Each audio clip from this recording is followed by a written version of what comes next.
నమస్తే, welcome to okay TV. ప్రధానంగా తెలంగాణ రాజకీయాలలో ఇటీవల ఒక సంచలన స్టోరీ బయటకు వస్తూ ఉంది. ఇదే నల్గొండ జిల్లా ఒక సీనియర్ మంత్రి ప్రేమాయణానికి సంబంధించి ఒక ఐఏఎస్ అధికారిని ఆయన వేధిస్తున్న అంశం ఇప్పుడు యావత్ సోషల్ మీడియాలో చర్చనీయాంశంగా మారింది. సో ప్రధానంగా అధికారం చేతిలో ఉంది కదా అని అడ్డు అదుపు లేకుండా ప్రవర్తిస్తే ఏనాడైనా అది మన ఇంటి గడపకే వస్తుందనేది ఈ స్టోరీ వింటే అర్థమవుతుంది.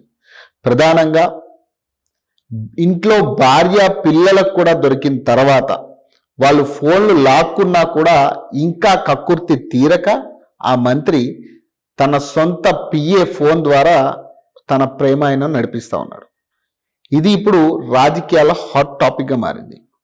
దీనికి సంబంధించి కొద్ది రోజులు వెనక్కి వెళ్తే కొద్ది రోజుల క్రితం కూడా సేమ్ ఒక మంత్రి ఒక ఐఏఎస్ అధికారిని వేధిస్తున్నట్టుగా కొన్ని వార్తలు కూడా రావడం జరిగింది.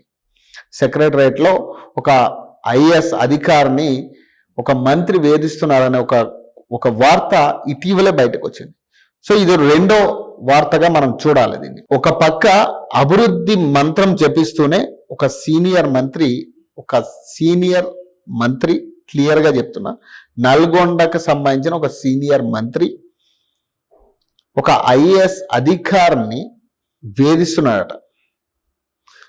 ఇది ప్రధానంగా ఇప్పుడు అన్ని వార్తల్లో కూడా ఈ విషయం మీద భార్య పిల్లలకు తెలిసి ఆయన పర్సనల్ ఫోన్లు ఉంటాయి కదా, పర్సనల్ ఫోన్ను కూడా లాక్కుని ఆయన్ని కంట్రోల్ అవుతారేమో అనుకుంటే అక్కడ కూడా కక్కుర్తి తీరక తన పిఏ ఫోన్ నుంచి ఆమెకి ఫోన్ తరచూ చేస్తూనే ఉన్నాడట. సో దీనికి సంబంధించి ఒకసారి మనం క్లియర్గా తెలుసుకోవాలంటే బదిలీల వెనక అంటే ఇటీవల నల్గొండ జిల్లాలకు సంబంధించి మహిళా ఐఏఎస్లు సెట్ అవ్వట్లేదని కొన్ని వార్తలు వచ్చాయి. ఇక్కడ మహిళా ఐఏఎస్లు బదిలీలు జరుగుతా ఉన్నాయి. ఎక్కువ శాతం అక్కడ మహిళా ఐఏఎస్లు బదిలీ అయ్యారు ఇటీవల నేపథ్యంలో. ఒకళ్ళు నాకు తెలిసినంత వరకు 4 నెలలు 5 నెలలు పనిచేసిన తర్వాత బదిలీ చేసారు. ఆమె అక్కడికి కూడా ఐఏఎస్ అధికారి మీద ఎటువంటి నెపం లేకపోయినా 6 నెలలకి ఆమెను బదిలీ చేసి ఇంకొక కొత్త ఆమెను తీసుకొచ్చి ఆమె 14 నెలలు అక్కడ పనిచేసిన తర్వాత మళ్ళీ ఆమెను కూడా ఇటీవలే బదిలీ చేసిన పరిస్థితి. సో మరి ఈ బదిలీల వెనక ఈ నల్గొండ సీనియర్ మంత్రి వాటర్లో నీళ్ల మంత్రి హస్తం ఉందా అనేది ఒక డౌట్ వస్తూ ఉంది. ఎందుకంటే నల్గొండ జిల్లాలకి ఎవరు మహిళా ఐఏఎస్లు వెళ్ళినా వాళ్ళు పట్టుమని కనీసం వాళ్ళ పదవి కాలం కూడా లేకుండా వాళ్ళు మళ్ళీ ట్రాన్స్ఫర్ చేసుకుంటున్న పరిస్థితి. ఇది ఇంటెన్షనల్గా జరుగుతుందా, ఎవరైనా ఒత్తిడి పెడితే జరుగుతుందా అనేది తెలియని పరిస్థితి.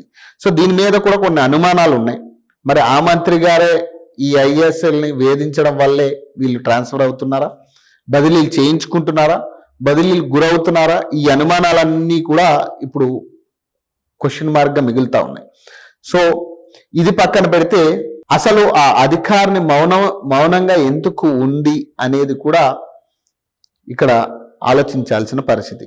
ఇంతగా వేధిస్తున్నా కూడా ఇంకా అధికారిని ఎందుకు మౌనంగా ఉంది, అసలు ఆమెని భయపెడుతున్నారా లేదా ఆమెను ఇంకేమైనా బ్లాక్మెయిల్ చేసి వీళ్ళు వేధిస్తున్నారా అనేది కూడా తెలియాల్సి ఉంటుంది. ఎందుకంటే ఇప్పటి వరకు ఎక్కడా కూడా ఏ అధికారిని కూడా నాకు ఇట్లా జరిగిందని బయటకు వచ్చి మాట్లాడిన దాఖలాలు లేవు. మరి అదే ధైర్యంతో వీళ్ళు ఇంకా కొనసాగిస్తున్నారా మంత్రులందరూ? ఈ ఒక్క మంత్రితో ఆగిపోయేది కాదు ఇది. ఇప్పుడు ఇది బయటకు వచ్చింది కాబట్టి మొన్న కూడా రీసెంట్గా ఒక మంత్రి గురించి ఇట్లాంటి వివాదాలు బయటకు వచ్చాయి. సో ఈ మంత్రి ఒక్కరితో ఆగిపోయిన కాదు, ఇంకా చాలా మంది మంత్రులు ఎమ్మెల్యేలు చాలా మంది ఉన్నారు ఈ కోణకి చెందిన వాళ్ళే. ఈ కోణంలో ఐఏఎస్ అధికారులు లేకపోతే కొంతమంది మహిళా అధికారులను వేధిస్తున్న వాళ్ళు ఇంకా చాలా మంది ఉన్నారు. మరి వీళ్ళందరూ కూడా ఎందుకు వాళ్ళు బయటకు వచ్చి కంప్లైంట్ చేయట్లే ఇప్పటి వరకు? ఇది ఒక మెయిన్ క్వశ్చన్. మళ్ళీ వీళ్ళు ఎవరినైనా భయపెడుతున్నారా, వీళ్ళు ఎవరినైనా భయపెట్టి లేకపోతే ఎవరైనా పెద్ద అండ చూసుకుని పార్టీ పెద్ద అండతో ఇవన్నీ జరిపిస్తున్నారా అనేది కూడా తెలియని పరిస్థితి.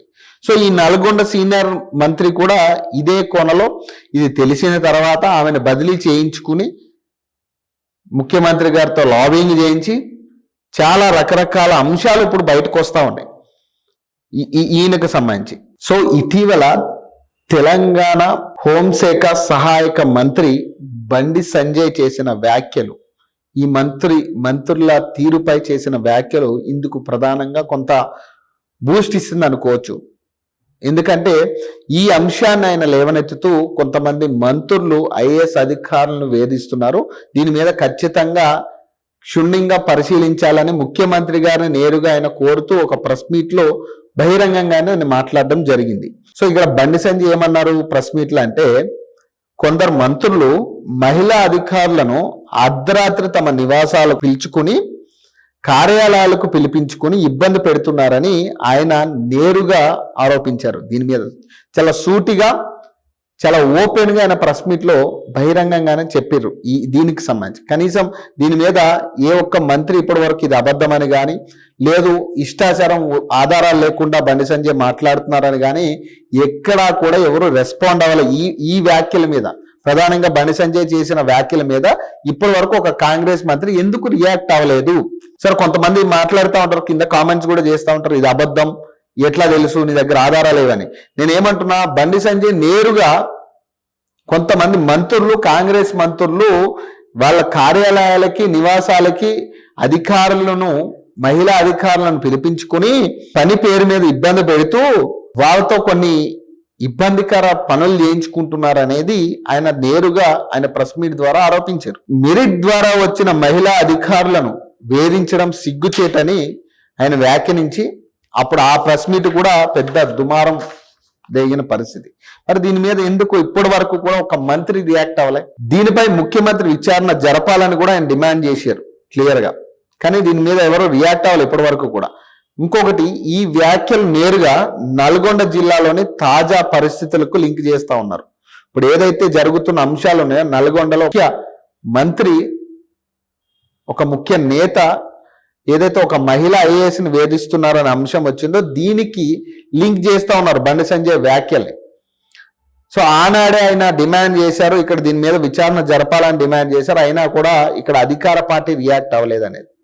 సో ఇక్కడ క్లియర్ గా ఇంకొక అంశం చర్చనీయాంశంగా వస్తుంది ఏంటంటే, ఎవరు అనేది చెప్పట్లేదు కానీ నీళ్లలో వాటర్ మంత్రి అంటున్నారు. మరి ఆ మంత్రి ఎవరు అనేది ఇక ప్రజలకే తెలియాలి. వాస్తవంగా ఆ మంత్రి పేరు అనేది మనం బహిరంగంగా చెప్పలేం, ఎందుకంటే దీని మీద పూర్తి విచారణ జరిగి ఆధారాలు వస్తే తప్పితే మనం దాని మీద క్లియర్ గా ఫలానా అని మనం చెప్పలేం. కానీ వస్తున్న సమాచార ప్రకారం ఏంటంటే, నీళ్లలో వాటర్ మంత్రి, నల్గొండలో చాలా సీనియర్ మంత్రి అంట, ఆయన సీనియర్ నాయకుడు, సీనియర్ మంత్రి. సో అది ప్రజలకే తెలియాలి కదా దానికి సంబంధించి. సో దీని మీద ఇప్పుడు రాజకీయ వర్గాల్లో పెద్ద టాపిక్ నడుస్తూ ఉంది. నల్గొండ జిల్లాలో గ్రూప్ రాజకీయాలు జరగడం వల్ల కూడా కొంతమంది పడని వాళ్ళు ఏ అపోహను క్రియేట్ చేస్తున్నారని, ఈ వార్తలు క్రియేట్ చేస్తున్నారని, సో ఇట్లాంటి కొన్ని ఆలోచనలు వస్తున్నాయి, కొన్ని అనుమానాలు ఉన్నప్పటికీ కూడా. కానీ ఏదైతే బండి సంజయ్ చేసిన ఓపెన్ వ్యాఖ్యలకు సంబంధించి ఇప్పటి వరకు కాంగ్రెస్ పార్టీ రియాక్ట్ అవ్వకపోవడం ఇందుకు కొంత బలాన్ని చేకూరుస్తున్న పరిస్థితి. సో ప్రస్తుతానికి ఈ వేధింపుల వ్యవహారంపై ఇప్పటి వరకు ఏ ఐఏఎస్ అధికారిని నాకు ఇట్లా అన్యాయం జరిగింది పలానా మంత్రి ద్వారా అని కానీ, లేదా ఇట్లా జరుగుతుందనేది ఎవరు కూడా ఆమె తరపు నుంచి వచ్చి కంప్లైంట్ చేసింది లేదు, బహిరంగంగా ఇక్కడ చెప్పింది లేదు. సో దాని వెనక ఎట్లాంటి ఇష్యూస్ జరుగుతున్నాయనేది తెలియదు.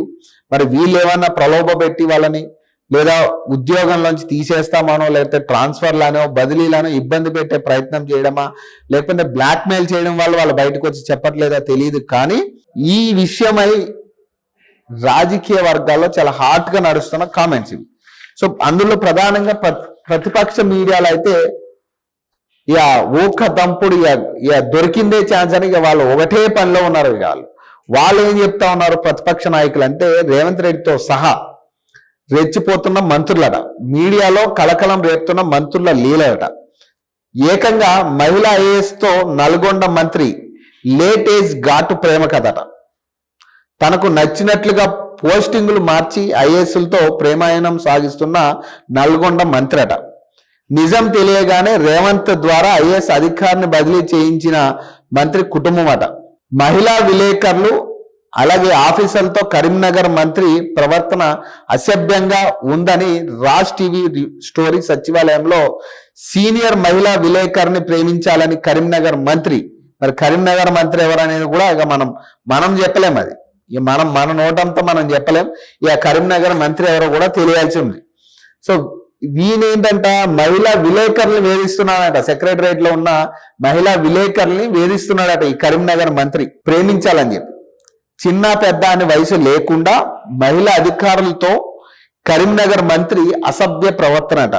ఇక ఒక్కరితో నల్గొండ మంత్రి కథ అయిపోయింది. ఇక ఇప్పుడు కరీంనగర్ మంత్రి కూడా ఈ అదే బాణిలో ఉన్నాడు. ఇక ఈ మంత్రికి పని పాట లేక, ఇక వేరే పనులేమి లేక ఇట్లా అధికారుల్ని పని చేసుకుంటున్న అధికారుల్ని వేధిస్తున్న పరిస్థితి. మరి దీని మీద అధికారిణీలు ఎందుకు ఇప్పటి వరకు బయటికి రాలే, ఎందుకు ఒక్క కంప్లైంట్ కూడా దీని మీద నమోదు కాలేదనేది ప్రధాన అనుమానం ఇప్పుడు. అలాగే సచివాలయంలో రేవంత్ అండతో మాధవి అనే మహిళ హల్చల్ చేస్తుందని మరో కథనం కూడా అదే ముఖ్య ఛానల్ ద్వారా బయటకు వచ్చింది ఇటీవల. హోదా పదవి లేని మహిళదే అంతా పెత్తనమట. రేవంత్ రెడ్డితో ఉన్న సాన్నిహిత్యమే కారణమట. సీఎం చెప్పినట్లే మేము ఆమెకు ప్రోటోకాల్ ఇస్తున్నామని పరోక్షంగా వెల్లడించిన అధికారులట. సో ఇటీవల మాధవి అనే ఒక వ్యక్తి పేరు బయటకు వచ్చింది, మహిళా వ్యక్తి పేరు. ఆమె పేరు కానీ ఆమె శాఖ ఏంటనేది కానీ ఇప్పటి వరకు అధికారులు కూడా తెలియదట. కానీ పూర్తి బందోబస్తు ప్రోటోకాల్ పాటిస్తారట అధికారులందరూ. ఎందుకు అంటే రేవంత్ రెడ్డికి ఆమెకున్న సాన్నిహిత్యం ప్రకారం మేము ఆయనకి ప్రోటోకాల్ ఆమెకి ఇస్తున్నాం. మరి ఎవరు చెప్పారో తెలియదు. ఇది రేవంత్ రెడ్డి డైరెక్ట్ గా చెప్పిండా అధికారులకి ఆమెకి ప్రోటోకాల్ ఇవ్వండి అని. మంచి విఐపి దర్శనాలు జరుగుతున్నాయి తిరుపతి వెళ్తే, ఆమెకి మంచి బందోబస్తు. ఆమె చెప్తే ఎటువంటి ట్రాన్స్ఫర్ అయినా ఎంత కఠినమైన విషయాలైనా కూడా ఇట్టే అయిపోతుందంట ఆమె చెప్పగానే. మరి ఆమె మాధవి అనే వ్యక్తి ఎవరో తెలియదు. కొంతమంది లతా పేరు తీసుకొస్తున్నారు, కొంతమంది మాధవి అంటున్నారు, మరి ఎవరో తెలియదు ఆమె. మరి ఆమెకి సచివాలయంలో పనేంటి? ఆమెకి ఏదైనా శాఖ ఉందా? ఏమైనా పోస్ట్ ఇచ్చారా? ఆఫర్ ప్రకారం ఏమైనా పోస్ట్ ఇచ్చిరా? లేదు. సో ఇక్కడ మళ్ళీ ఇక మంత్రులందరికీ ఒక తాటి మీద ఉంటే ఇక ముఖ్యమంత్రి కూడా అదే తాటి మీద ఉండాలి కాబట్టి ఇక ముఖ్యమంత్రిని పెట్టుకునే నడిపిస్తున్నట్టుగా కనపడతా ఉంది. ఇక మొత్తం ఏమైందంటే రాసలీలల ప్రభుత్వం అయిపోయింది. ఇదంతా రాసలీలల ప్రభుత్వం అయింది.